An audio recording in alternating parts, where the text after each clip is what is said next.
I have done many foolhardy things in life. One of them I'm about to perform. Chinese are not supposed to know how to speak. Indians are supposed to know how to speak. So why the heck I'm doing here, I have no idea. Govind Hariharan, a professor in the United States, is responsible for my being here. So if I do a good job, it's all my credit. If I do a bad job, it's his fault. Just recognize him. I speak in a lot of conferences, including in India. In fact, Govind spoke in one of the ones that I co-chair a few months ago in Delhi. And none of those conferences are all Indian affairs. They're all international affairs. Lots of Indian there, but they're not the exclusive one. But today, I'm in the presence of only Indians. Perhaps that's why I'm standing so far away from you, because I'm the only non-Indian right here. But I'm growing to comfortable about it. I think I will grow to like it. The topic that is given to me is called Power of Pursuit. Sounds to me to be a rather soft topic, and I am not very good at soft topics. But I understand that this is a country of software, and so I have to learn to be a little soft. Hopefully I will not do too bad a job, but anyway, ladies and gentlemen, I'll be leaving tomorrow, so please do not throw tomatoes and rocks at me. I think what I'm going to say, you may as well just replay the talk that was given by a gentleman earlier this morning, Ramesh Srinivasa. The Chinese names are all very simple: Chan, Cheng, Chong, Ho, Dong. You know. And these Indian names are just too tough for me. You know, I'm sorry, my tongue doesn't turn fast enough. But anyway, I really enjoy Ramesh's talk, and I thought that, you know, all I'm going to say is just to say yeah to everything that he said. So I think we can just repeat and replay his talk here. I think that's good enough. Well, probably most of you don't know who I am. That's fine. I'm nobody. But since I'm asked to talk about how to be successful, I suppose, I have to brag a little to tell you how successful I am. If not, you'll fall asleep. And that will not be good for you nor for me. I'll be embarrassed. So allow me to just mention a couple of things that I have done in life that perhaps will get your attention. It was mentioned that half of my business actually is in real estate. And because of the market that I operate in, that is Hong Kong and the mainland of China, and also because of, you know, I like to think that the right decisions made by my company, that we have done fairly well. For example, think about this. I think many of you may be surprised. Right now, I'm building about $12 billion of projects outside of Shanghai and the mainland of China. But the company has, for the last 8 years, been without debt. So how on earth do you build $12 billion of projects and yet have zero debt? That's called the magic of a growing market like China. And if you do the right thing therein, it is possible. And so I run this company, which is sort of a easy to run company. It's, for the last couple of years, it ranges in market cap anywhere from about 13, 14 billion to about 20 billion. And I think I'm the only chairman of any company that size that doesn't have to do much work. Because I have a good excuse. I tell people that in my business, you just make 2 or 3 decisions, the critical decisions, correctly each year. And sometimes only 1 critical decision a year, and your company will be fine. And for that, the more I get out of the way and let my CEO and whoever and his team, who are far smarter than I am, let them do the work, and I'll come here and have fun with my Indian friends. I also run another company that is in that is very much involved in venture capitals, private equities, and we have invested very successfully in the United States as well as in China. I'll just tell you, because I'm supposed to tell you a lot about anecdotes, so I'm going to tell you a lot of stories, by the way. And that is one way to keep you awake after lunch. A couple of months ago, when Govind and I were together in Delhi, I invited a guy to come speak. And the reason is because 4 months before that, I invited him to speak at an innovation conference in China. He did such a damn good job. I said, hey, why don't you go and speak for me in India at the New Delhi conference that Govind and I were attending. And mind you, I'm the biggest non-management shareholder in his company. And he said yes, he will come to India to speak. Then I asked him the question, why do you say yes? You have to be running the company. Don't forget I'm a shareholder in your company. Well, then he told me the real reason. He said, the reason I say yes is because I want to open the Indian market. So I said, okay, fine, that's a good reason. You come speak, and I will introduce you to a lot of business leaders in India. I've been coming here for about, 20 years? So I know a few people here, I suppose. And so he came, and he was at a session. I don't know if, Govind, you remember that. He was in a session with 2 other Indian gentlemen who are so eloquent, so good entrepreneurs, highly successful, and they did a fantastic job speaking first. I begin to worry for this guy who is the president of this company that I invested in. Well, I like to say that he matched step for step of the other 2 Indian entrepreneurs who spoke before him. And then afterwards, he and I met together, and he said, okay, I want to open the Indian market. I introduced him to a few people, and then about a few months later, he sold through the internet what he makes, and that is the Chinese cell phone. I think some of you may know the name of it. Anybody can guess what the name of that company is? Got it. I'm the largest non-management shareholder in that company. And don't clap, it's not because of me, it's because of my brother. My brother is far smarter than his brother, okay? And anyway, so I heard a couple of months ago, a month or 2 ago, that he sold his entire inventory in 38 seconds and 50 seconds. And so I saw him thereafter in Beijing. I said, congratulations. He said, well, I'll do even better next time. The next time, he sold everything, I was told, in 2 seconds. So with that, I know that Indians like Chinese. Or at least Indians like Chinese products. I hope that after my talk, you'll like me too, and I'm Chinese. Anyway, so with that, allow me to delve into 5 very simple points, from the simple to the a little bit less simple. But they're all simple because I'm simple-minded. On what my life journey has taken me, that if you can consider me successful today, I don't consider myself to be successful, by the way, because if you consider that to be successful, then my goal is too low. Anyway, whatever, for better or for worse, there are 5 areas that I thought perhaps characterizes my life. The first one is I'm a dreamer. I dream. Ever since I was a kid, I couldn't sleep every night. I remember as far back as when I was 3 years old. Every night, I put my feet up the wall next to my bed, and I dream. You know why I'm so short? Because the medical doctor says that you grow when you sleep at night. I never sleep at night, and that's why I'm so short. But anyway, the reason I didn't sleep was because I was dreaming. My whole life, always wanted to be the best. In whatever I want to do, I want to be the best. And that's a little stupid, because you cannot be the best in most things in life. But if you aim at the best, and even if you don't become the best, you may become pretty good.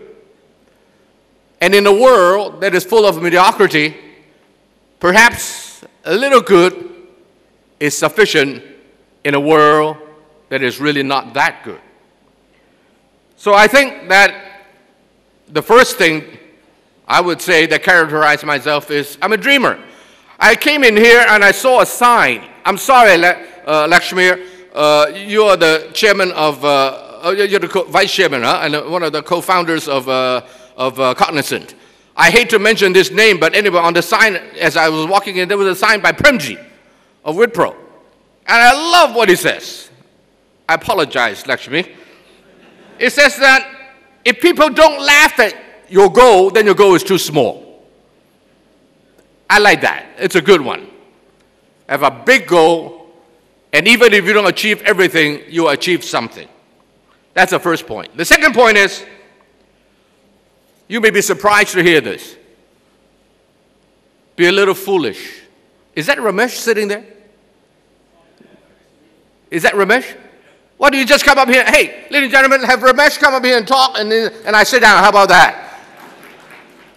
Anyway, the second one is, be a little foolish.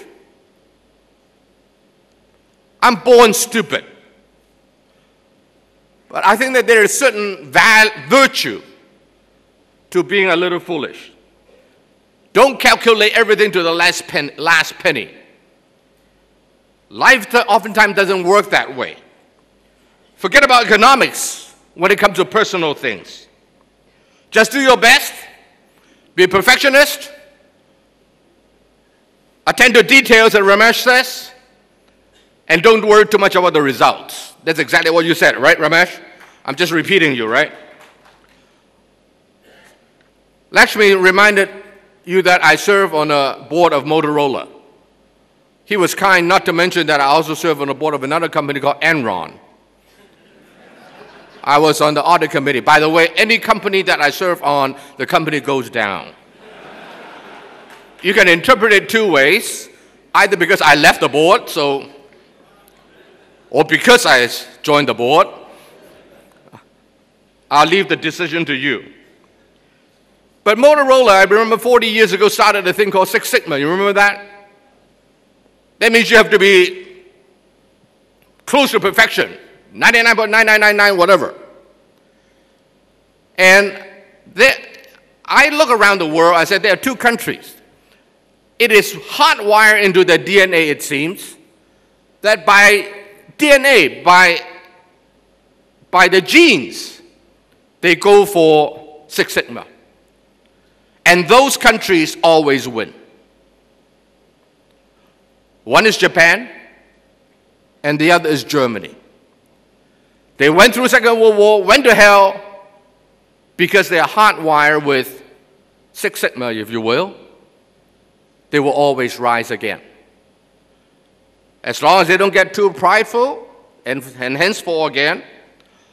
Otherwise, those people who are not that smart to stop where it is rational, but push it to the limit and go beyond and become economically perhaps foolish, is those people history tends to show they will always win out. So I'm just too stupid to know how to stop. I just go to the 99.999999999, whatever it is, until somebody say, hey, Ronnie, time to stop. We'll say, okay, fine, I'll stop. And at the end, just like Germany and Japan, most likely they will win. Let me give you an anecdote. I think it was mentioned by Lakshmi that I serve on the foundation board of the World Economic Forum. That's true. I was the first Asian to serve on that board, and I was the first Chinese to ever co-chair the Davos meeting in Switzerland. How did I get there? Because I was invited there to give a talk one time for 5 minutes. What do you do when you're only invited to give a talk for 5 minutes? Today I have 30 minutes, right, Lakshmi? I was only given it 5 minutes.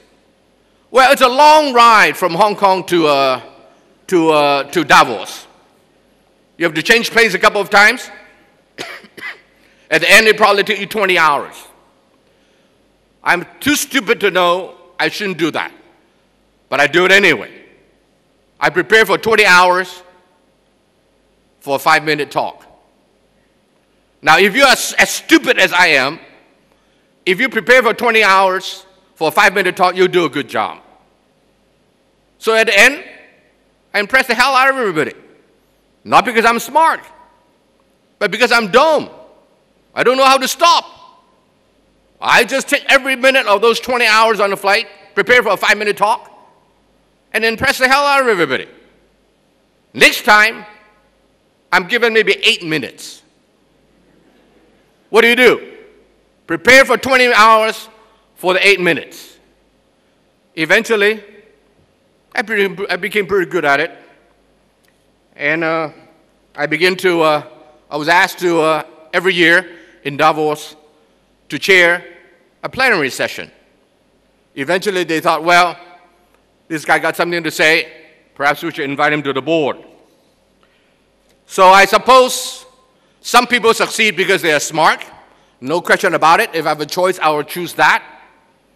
But in case you are born like me, you can succeed too by being stupid. Congratulations. It is said that luck is with those who try. I fully disagree with that. Luck is not with those who try. Luck is with those who try really, really hard. If you're not willing to try really, really hard, perhaps luck may not be with you. But in order to try really, really, really hard, like Ramesh, giving his sales talk for 6 months beforehand when he was only you're in the third team, right? You never know. Luck is with you one of these days when the number 1, number 2 guy both get sick and bingo. Ramesh stepped into the shoes because of his preparation for 6 months. He became the best. Ladies and gentlemen, a round of applause for Ramesh. My third point is the following. Again, it is a little stupid. That is, try to have a generous spirit and try to have a big heart. I don't like people with a small heart. In fact, some people, they do everything, oozing out with self-interest, calculating every step of the way. What do I get out of this? I don't like those people. And history shows that such people may succeed, but they never succeed big. I want to win, and I want to win big.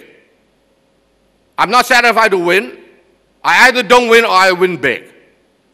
If you want to win big, I suggest, ladies and gentlemen, have a generous spirit and a lion's heart. That will help you a lot. Somehow, as Ramesh indicated, somehow all the good work that you do will one way or another find its way to come back to bless you. When you do good for other people, don't expect people to do good for you. If they don't, that's fine. Just enjoy helping other people.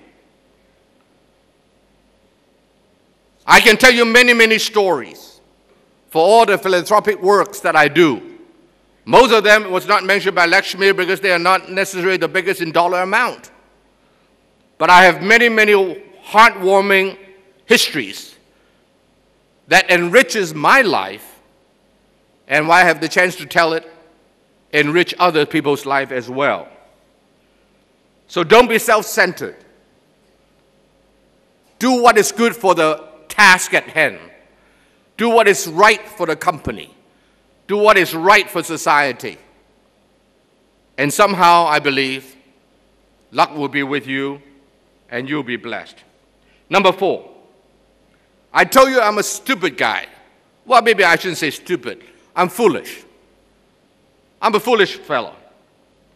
So how do you get smarter? I only know one way. Some people say read books. I read very slowly. I tell you I'm stupid. So what do? I hang around people that are far smarter than I am. I believe in osmosis. You remember high school physics or chemistry? You know, a semi-permeable membrane. By hanging around the people that are a lot smarter than you are, putting yourself in an environment full of people that are a lot smarter than you are, osmosis somehow will make you smarter. I remember in 1989, I had to make a decision whether to continue the family business in Hong Kong because of 1997. As you may remember, 1997, Hong Kong went back to China. And my late father, they got married in 1949 Christmas Day and left mainland China the next day because they are scared to death of communism. So I grew up in that kind of a family, know nothing about China, and yet Hong Kong will become part of China in 8 years' time, from 1989 until 1997. And then I decided that come 1997, British, you were once upon a time a British colony, so was the place where I come from, Hong Kong. The Britons are very pragmatic. As long as they can be perceived as retreating honorably, as if there's anything honorable in colonialism, and as long as the economic benefit is basically taken care of, they're okay. But I decided that the long hands of the ideological Americans will stretch longer and longer into affairs of Hong Kong. That was 1989 when I made that determination. Although I lived 16 years before that in the United States, going to university and then working there, it took me 10 years to get out of university. I'm a little slower, I'm sorry. I know a little bit about Wall Street because of the investment the family does. I know nothing about Main Street. That is the corporate world. And that's why I joined the boards of Motorola and Enron and also Standard Chartered Bank in Britain and so forth to learn about Main Street. But one street I don't know in America is Pennsylvania Avenue. Between the White House in Washington, D.C., between the White House and the Capitol. And so in 1989, I decided that if my assessment is correct, that America will have its long ideology about the future of China, which is a country that I don't know. So I don't know about much of the politics in America, neither do I know China. So I began to go to the two cities, Washington, D.C., well, the two countries, Washington, D.C. and the mainland of China. Then a strange thing happened. Of course, I hang around people that are smart and in the know, and I began to learn a little bit about America in Washington, D.C. I began to learn a little about China, or over China, in particular in Beijing. Eventually, I realized that Americans don't know China, and the Chinese don't know about America. As I learned a little bit about China, when I go to America, people say, hey, you're from Hong Kong. You're a Chinese, ethnic Chinese. I'm an American citizen, but you're ethnic Chinese. You must know something about China. Well, all I know is a little bit more than they do. Then I go to mainland China and say, oh, Mr. Chan, you live in America for 16 years, American citizen. So you go to Washington, D.C. a lot, you go to New York a lot, you must know something of America. Well, I know slightly more than they do. And as it is said, one-eyed Jack in the land of the blind is king. So in China, I'm a one-eyed Jack. People think I know America. When I'm in America, I'm a one-eyed Jack. People think I know China. Eventually, one-eyed Jack in the land of the blind is king. And that the reality is, I have two eyes. Both of them have serious cataract. But it's okay. All you need to know is a little bit more than the next guy. So hang around people that are smarter than you are, and you'll learn a lot from them. And that's why I went to the World Economic Forum, because I figured that's the place where all the smart guys are. And eventually, if I hang around those guys, I'll learn a lot and I'll become smarter. You know what happened? It happened. People that are a lot smarter than I am, 3 years later, I realized, maybe they're not that smart after all. Why?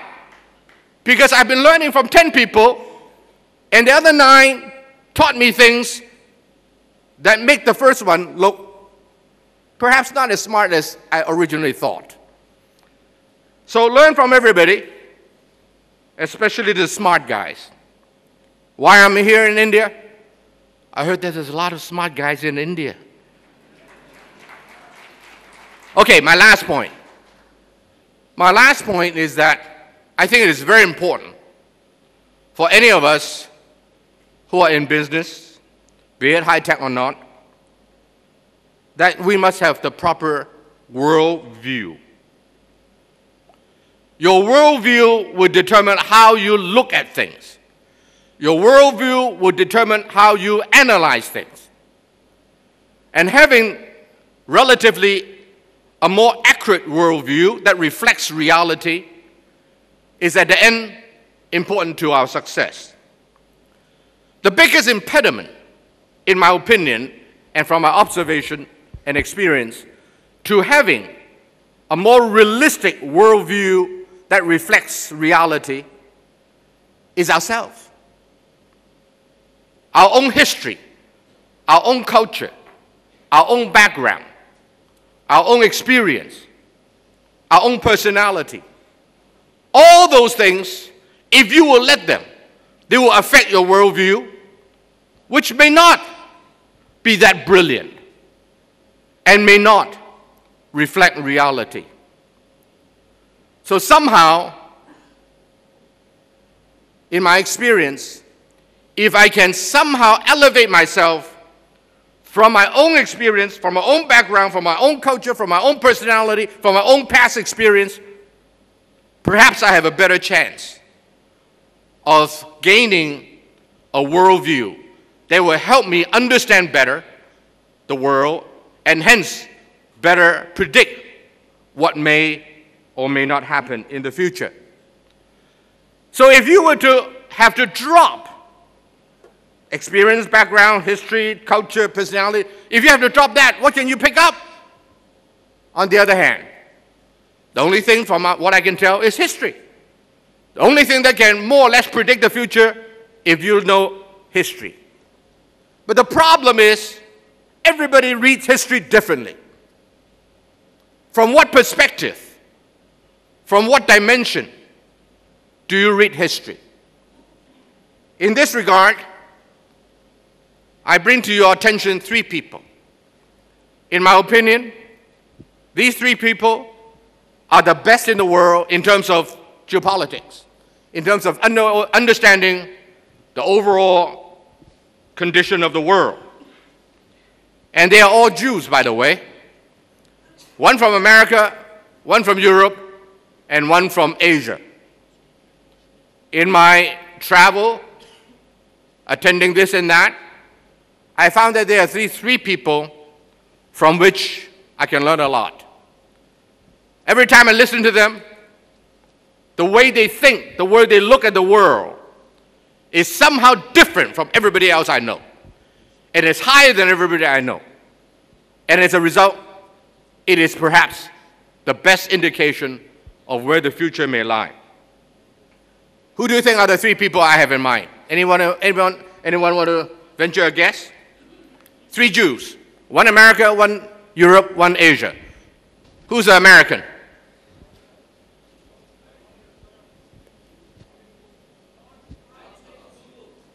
Google? No.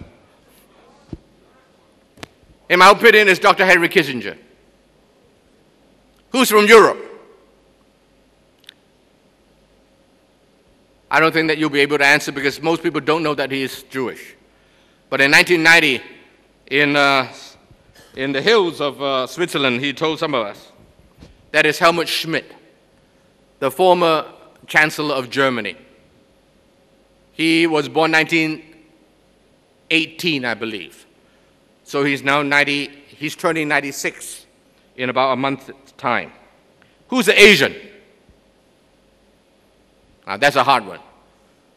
And the answer is Mr. Lee Kuan Yew, the former Prime Minister of Singapore.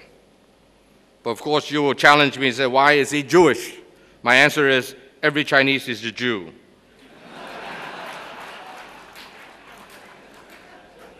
Anyway, these three gentlemen, from my travel, and from among all the smart people that I met, and in my life I've met a lot of smart people, and I've learned from a lot of them through osmosis, but none go beyond these three. And I begin to analyze what makes them different.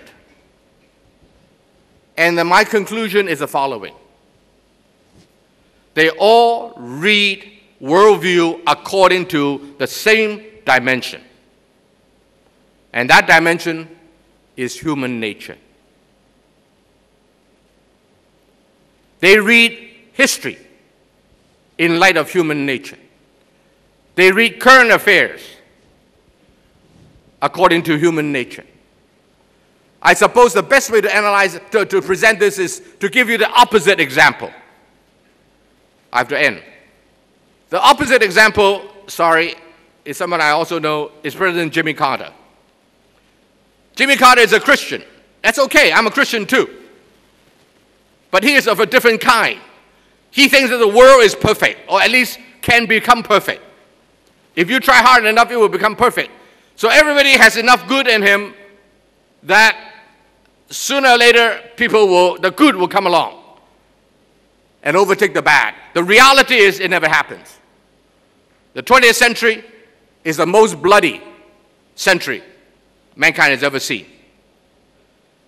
So, reading history, having a worldview according to human nature, reading human nature, is at the end of the day the best for any of us, as far as I'm concerned, to understanding the world, to having a worldview which is perhaps closest to reality.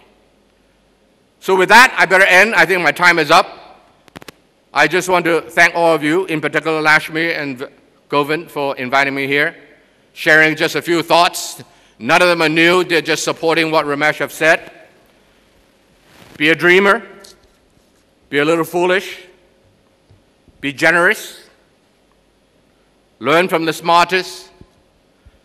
And have a proper worldview according to human nature, which will not change. I don't care if you're American, Japanese, Indian, Chinese, wherever you are. Human nature at the end of the day is the same, and it will dominate and will win out. If you know how to read human nature, you will have the best chance of reading the world, both of today and perhaps of tomorrow as well. Thank you.